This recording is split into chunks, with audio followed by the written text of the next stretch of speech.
दिदी इफ नेपालबाट चाहिँ लेट्स से कि कसैले साइन्स गरेको छैन +2 मा हैन ऊ क्यानाडा आयो उसको पिआर भयो हैन अब उसलाई चाहिँ नर्सिङ प्रोफेसन मन पर्यो र अर लाइक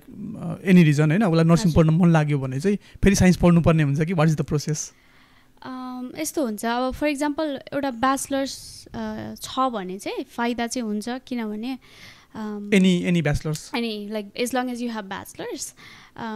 केपियुमा चाहिँ के छ भने एउटा एडभान्स एन्ट्री प्रोग्राम छ के नर्सिङको नर्सिङ एडभान्स एन्ट्री प्रोग्राम भन्ने छ हैन उनीहरूको चाहिँ 27 महिनाको सर्ट प्रोग्राम छ के त्यो चाहिँ ब्याचलर्स हुनु पर्यो त्यो एलिजिबल हुनको लागि हैन अनि तिम्रो जुनसुकै ब्याकग्राउन्डमा भए पनि भयो इंग्लिश चाहिँ एक टफ हजुर इंग्लिश चाहिँ अराउन्ड त्यही अब अघि नै डिस्कस गरे जस्तै हो जस्तो लाग्छ अराउन्ड 6.57 छ होला रिक्वायरमेन्ट अनि अलिअलि कोर्सेसहरू बेसिक 12 को ग्रेड 12 को बायोलोजी गर्न पर्न सक्छ अनि मेबी स्ट्याटिस्टिक को लागि चाहिँ म्याथ गर्न पर्न सक्छ हैन यदि साइन्स छैन भने तर त्यो अब त्यस्तो एक्सट्रिमली गाह्रो त्यो साइन्सै पढ्नेले मात्रै साइन्स पढ्न नर्सिङ पढ्न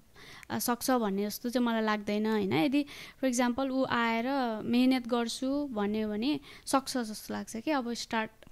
काइन्ड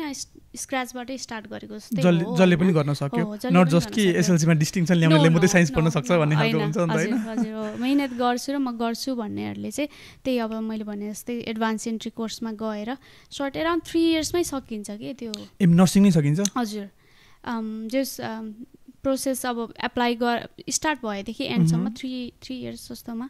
सकिन्छ प्रिरिक्विजिट कोर्सहरु गर्नु परे पनि त्यही भित्रै नै हजुर त्यही टाइम फ्रेम भित्रै नै सकिने भयो which is good 3 years मा नर्सिङ इफ कसैलाई इन्ट्रेस्ट छ भने त हैन यदि ब्याचलर्स छ भने चाहिँ अलिकति एउटा त्यो चाहिँ हेर्नु होला केपीयू क्वान्टल्यान्ड युनिभर्सिटीको वेबसाइटमा गएर खोज्दा भेटिन्छ हैन or if someone is planning to change the career हैन अब क्यानाडा आएर पनि पीआर भइसकेपछि यदि ब्याचलर छ भने चाहिँ त्यो चाहिँ गुड अप्सन हुन्छ किनकि धेरैको केसमा के हुन्छ भन्दाखेरि चाहिँ हामी नेपालमा एउटा तरिकाले नेपालमा बेग्लै कुराको डिमान्ड हुन्छ नि त हैन अनि एउटा विषय पढ्या हुन्छौं अनि क्यानाडा आइसकेपछि चाहिँ मेबी त्यो पढेको क्वालिफिकेसन यहाँ डिमान्डमा छैन होला हैन अनि त्यो बेलामा चाहिँ if someone is thinking about nursing हैन सो 3 इयर्स एनी ब्याकग्राउन्ड भएको मान्छेले पढ्न सक्छ भने त